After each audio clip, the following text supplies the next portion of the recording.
Alright mga kapatid, nandito na naman po tayo at manonood ng balita. Ito'y galing po sa ating Pinas Balita TV. Ayan, palakpakan po natin yan. Nasa description yan. Ito ho ang title. Heto na finally, BBM. Binigla ang lahat, matinding panawagan ng taong bayan. Marcos resign now. Ayan. Marami naman ho talagang nananawagan. Kaso, parang sinasabi nila na kapag sinabi mong Marcos resign, parang kakasuhan ka nila. Buti ba? Talagang kailangan unahin na kapag ka nag-Marcos resign ka, kakasuhan ka. Kaysa doon sa mga nagnakaw ng bilyon-bilyon hanggang ngayon, hindi natin alam kung ano nang nangyayari. Wow. Yun lang ho ang sa atin kung totoo yan. Pero bakit nandito si Catriona? Anong ginagawa ni Catriona dito? Naging dilawan na rin ba to? Ako, sayang ang ganda ating kung makikinig ka lamang sa isang panig. Tingnan nga natin kung anong meron dito mga kapatid, kung ready na kayo. Kung gusto nyo naman ng mura na at mabilis na internet, nandito na ang Fiber ni Juan. Maaasahan, kaya tawag na. Baka meron na sa inyong lugar ang Fiber ni Juan. Alright, maraming salamat sa Fiber ni Juan. I-play na natin ano munang meron. Ito ang nakakagulat, viral at trending ngayon sa mundo ng social media, ang di umano'y balitang sobrang kakapal naman talaga ng pagmumuka nito mga nasa gobyerno. Nga ba, mag-resign na lang kayo. Ito ang naging panawagan ng marami sa ating mga kababayan matapos nga di nakapagpigil at naglabas na ng kanyang hininga at komento ang the best Miss Universe of all time na walang iba kundi si Catriona Gray. Oh, aba mukhang maka-Duterte or makabayan. Okay lang kung makabayan ka kahit hindi ka maka-Duterte, basta makabayan ka, totoo kang makabayan. Pwede yon. Kasi pagka kakampwet ka na, iba magiging tingin ng tao sa'yo. Pero bago ang lahat mga kapinas, kung bago ka pa lang sa channel namin, ay huwag mong kalimutan mag-subscribe at pakiclick na rin ang notification bell para mas maging updated ka pa lalo sa lahat ng bagong videos na i-upload namin. At yun nga mga kapinas, walang pagdadalawang isip at buong tapang na naglabas sa kanyang hininga at komento ang 2018 Miss Universe na walang iba kundi si Catriona Gray, kung saan ay kanyang hinamon ang kasalukuyang ombudsman ngayon na walang iba kundi si Boying Rimulya na sampahan na ng kaso ang lahat ng mga taong sangkot sa malawakang nakawan na nangyayari ngayon sa kasalukuyang administrasyon na pinamumunuan ni Pangulong Bongbong Marcos Jr. Kasi sino ba yun? Yung isa, yan yung nagsasalita kanina, ito. Nakakanguwi na naman agad ang ating mahal na Pangulo. Grabe naman. Isang pindot ko lang, may Ayan, si Rimulya, no? Kasi mas madalas ho natin siyang nakikitang nagsasalita na lang ng nagsasalita, Mas maganda ho, yung dating ombudsman, hindi naman puro salita, no? Basta kung may kasong ihaharapin, tatrabahuhin, no? Pero ito nakita ko parang mas maraming puro salita, Yun lamang po, no hate po kay Rimulya, no? Pero, sir, tigilan naman lang muna natin yung puro salita-salita, no? Kung may dapat kasuhan, trabaho, ganun lang, di ba?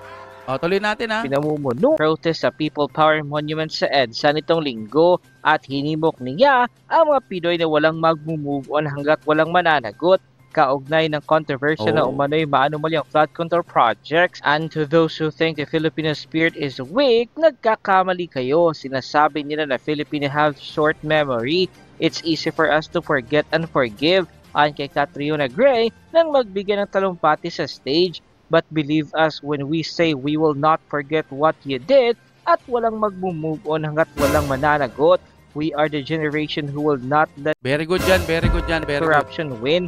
Patuloy niya. Kabilang din si Catriona sa mga celebrity na dumano sa protestang ginawa noong September na trilyong pesong march. Sa pagtitipon nitong linggo, nagbigay ng panalangin si Catriona para sa bansa. Panginoon, we lift up our beloved country of the Philippines to you. Reveal every hidden corruption. Ilabas ninyo ang katotohanan tinatago sa Adang Beauty. Alam nyo, nilalabas naman na talaga ng katotohanan. Nagdadasal si Catriona, tama naman ho, kailangan mailabas yung katotohanan. Ma'am, nilalabas na ho ang katotohanan. Nagsasalita na po ang kalikasan. Nagsasalita na rin halos ang Diyos sa pamamagitan po ng mga malawakang pagbaha, may mga malawakang paglindol, sunod-sunod na po at nakikita na nabubuking na po yung mga may kasalanan. Pero ang problema dito sa ating gobyerno, mabagal silang umaksyon sa mga nangyayari ngayon. Pero, pagdating po sa mga Duterte, ang bilis ho nilang mag-ingay. Di ba? Eh, yung mga flood control ngayon, maingay ba sila, Madam Risa? Pwedeng nagpo-post sa Facebook. Pero hindi sila ganun ka-agresibo ngayon. Pero nung sa 125 million budget para kay BP Sara, aba, ang iingay. Pero ngayong bilyon ang mga nawawala, medyo konting post lang, ganyan. Sanay Dana. Sige, tingnan natin ang sinasabi ni Catriona. Sana hindi maligaw ito ng paniniwala, ano? Sana hindi ito maging kakampwet. Kahit hindi na siya maka-Duterte, basta patas lang siyang tinitignan niya kung sino ang tama at mali. Okay na sa atin yun, no? Huwag lang siya maging kakampwet. Sabi sa'yo, makikengko ito. The Queen, let the full weight of justice fall on those who betrayed this nation and stole from its people, not for revenge but for righteousness. Raise up leaders, Lord, with integrity, courage, and conviction. Bigyan niyo po kami ng Panginoon na may puso at tunay na malasakit. Strengthen every Filipino who longs for justice. Restore truth, accountability, and justice. In Jesus' mighty name we pray. Amen. Pagtatapos niya. At saka sa mga kababayan ho natin, alam ho natin, uso po ang magpipray po tayo sa Facebook or magpo-post tayo tapos magpipray. Mas maganda hong magpray kayo bago ho matulog. Mas ano siya, mas makapangyarihan siya. Hindi naman sa may kapangyarihan na parang Encantadia. Ibig kong sabihin kung magdadasal ka bago matulog, bawa nakikita mo tulog na yung mga kamag-anakan mo, ikaw na lang gising pa, subukan mo, kaya yan, magdasal ka ng mataimtim. 30 plus lang rating mo. Ang pinakulong mo 63%. Ano ka? Di ba nakakaya? So, balik tayo sa isyo. Kailangan bang mag-resign si VP Sara at ang kanyang mga kapatid? No way! In your dreams, hindi sila magre-resign. Dahil binoto sila ng sangkatawan. Tanggap namin na nakakulong ang aming Tatay Digong, but there will always be a day of reckoning. Ang Diyos gumagalaw. Hintayin namin ang galaw ng Diyos. Hindi niya pinapabayaan ang mga taong nagtitiwala sa Kanya. Kaya, mga kapwa ko, ka-DDS, ituloy natin ang pagdarasal sa pamilyang Duterte. Natin ng reaction opinion itong post ang balita ngayon. Title, Pangalagaan natin ang ating dangal tulad ni Gat Andres o Andres Bonifacio. Sa paggunita ng Bonifacio Day, binigyan diin ni Marcos Jr. ang kahalagaan ng dangal bilang pinakabuod ng buhay at pakikibaka ni Gat Andres Bonifacio at isang tungkuling dapat isabuhay ng bawat Pilipino ngayon. Sa kanyang mensahe, sinabi ni Pangulo na si Bonifacio ay hindi lamang revolusyonaryong leader, kundi sagisag ng tibay ng loob, integridad, at walang hanggang pag-ibig sa inang bayan.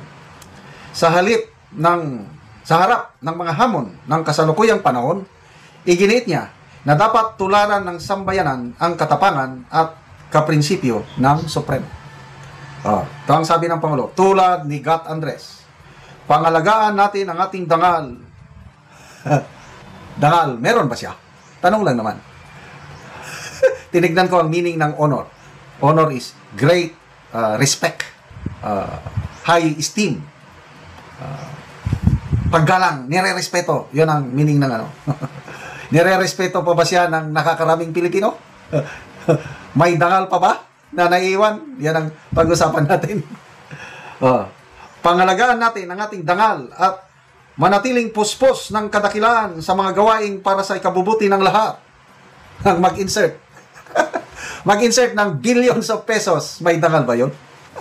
O kaya yung hindi mo naman ginawa, kaya lang pinapabayaan mo lang na para kang walang kaalam-alam sa nangyayaring korupsyon. May dangal ba yun? Tanong lang naman.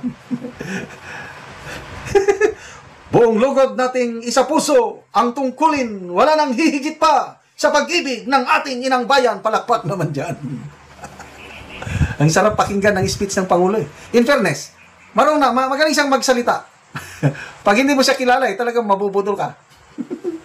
Bilib na bilib ako sa kanya nung kampanyahan pa kasi kung nagsalita, parang Marcos Sr. ito Ito na, babalik na yung magaling na presidente.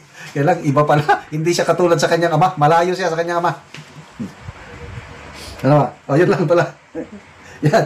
Pangalagaan natin ang ating dangal tulad ni Gat Andres. Punta muna tayo kay Bonifacio. Nakakalungkot ang nangyari kay Andres Bonifacio. Parang ngayon din. Kasi may hidwaan faction, Aguinaldo faction at saka Aguinaldo and Bonifacio faction. Nung malapit nang manalo yung revolusyon.